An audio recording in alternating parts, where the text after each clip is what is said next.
Friends, अगर हम आज से 21 ईयर्स पास्ट में जाएं और 21 ईयर्स फ्यूचर में, तो हम लोग को दोनों में बहुत ही ज़्यादा डिफरेंस दिखाई देगा। ये डिफरेंस होगा बढ़ती टेक्नोलॉजी का, बढ़ती रिसर्चेस का, साइंस का जो ग्रोथ हो रहा है, इसका हम लोग को डिफरेंसेस दिखेगा। पर क्या आप इमेजिन कर सकते थे 2007 में कि हम लोग के पास एंड्रॉइड फोन्स होंगे, 8G नेटवर्क होगा और भी कई सारी टेक्नोलॉजिकल अप्लायंसेस होंगे और सोलर एनर्जी हर जगह फैली होगी? तो इसका आंसर होगा नहीं, हम लोग ऐसा इमेजिन नहीं कर सकते थे। बट आज हम इमेजिन कर सकते हैं और उसको पा भी चुके हैं।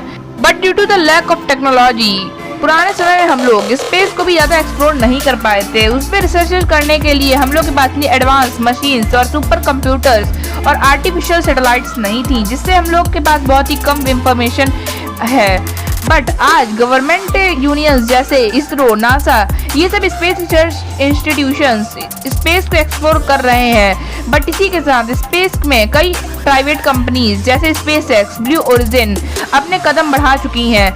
ब्लू ओरिजिन कंपनी के ओनर हैं जेफ बेजोस, जिन्होंने रिजाइन ले लिया है अपनी CEO की पोस्ट से, और स्पेसएक्स के जो ओनर हैं वो हैं इलॉन मस्क, और उनका तो अलग ही इरादा है। वो तो मार्स में अपनी बस्ती बसाना चाहते हैं, वो मार्स को एक्सप्लोर करना चाहते हैं, मार्स में अर्थ जैसी रहने के कंडीशंस बनाना चाहते हैं।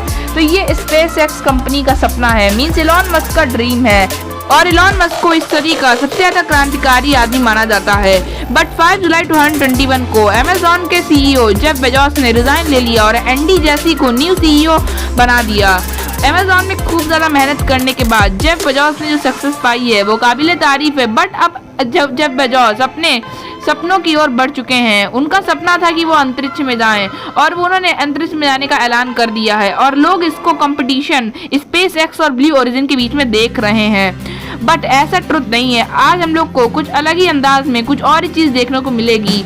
रिचर्ड ब्रैंसन, जो कि वर्जिन गैलेक्टिक के फाउंडर हैं, उन्होंने ब्लू ओरिजिन से पहले स्पेस में जाने का तय कर लिया है। जहां एक तरफ ब्लू ओरिजिन ने 20 जुलाई को स्पेस में जाने का तय किया था, वहीं दूसरी तरफ 11 जुलाई को रिचर्ड ब्रैंसन ने अपनी स्पेसशिप लॉन्च कर दी है।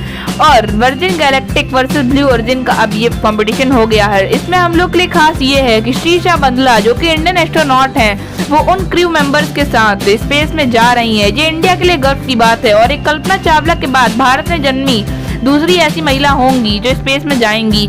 और वर्जिन गैलेक्टिक एक स्पेस कंपनी है जो कि ब्रिटिश में है, और ये प्राइवेट कंपनी है जो कि रिचर्ड ब्रैंसन के द्वारा ओन की जाती है। और रिचर्ड ब्रैंसन इस स्पेसशिप में अपने कुछ क्रू मेंबर्स के साथ जा रहे हैं। उनके कुछ मेंबर्स हैं, और उन्हीं में से एक है श्रीशा बंदला। वो स्पेस में खुद के द्वारा डिजाइन की गई स्पेसशिप 2 नामक स्पेस फ्लाइट से जाएंगे, और इनके साथ कुछ मेंबर्स हैं जिनके नाम हैं बेथ मोजेस, कॉलिन बेनेट और श्रीशा बंदला। और इसके साथ उस फ्लाइट में 2 पायलट भी जाएंगे जिनके नाम हैं डेव जैके और माइकल मैसुकी। श्रीशा बंदला का जन्म आंध्र प्रदेश के गुंटूर जिले में हुआ था, और ये कल्पना चावला, राकेश शर्मा और सुनीता विलियम्स के बाद स्पेस में जाने वाली 4th इंडियन एस्ट्रोनॉट बन जाएंगी। और कल्पना चावला के बाद ये भारत में जन्मी 2nd इंडियन लेडी एस्ट्रोनॉट बन जाएंगी जो कि स्पेस में गई हैं, क्योंकि सुनीता विलियम्स का जन्म इंडिया में नहीं हुआ था।